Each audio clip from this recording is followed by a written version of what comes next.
Bank Indonesia kira menurunkan proyeksi pertumbuhan ekonomi Indonesia di tahun ini.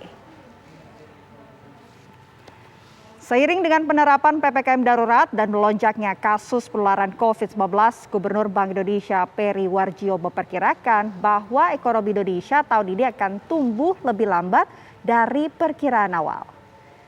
Dengan asumsi PPKM darurat diberlakukan hingga 1 bulan penuh, Bank Indonesia memperkirakan bahwa pertumbuhan ekonomi Indonesia di tahun ini hanya bisa tumbuh sekitar 3,8%.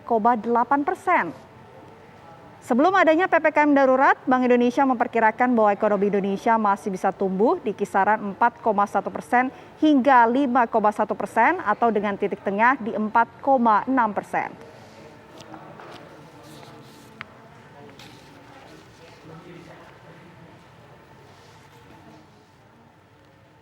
Kami akan memberikan beberapa pandangan terkait dengan ekonomi, pertumbuhan, inflasi, nilai tukar, dan juga apa-apa yang perlu kita bisa lakukan lebih kuat untuk mendukung pemulihan ekonomi, termasuk sinergi antara kebijakan Bank Indonesia dan kebijakan moneter. Di asesmen awal kami menunjukkan bahwa pertumbuhan ekonomi di tahun 2021 itu akan lebih rendah dari perkiraan kami sebelumnya yang titik tengahnya pada waktu itu adalah 4,6%.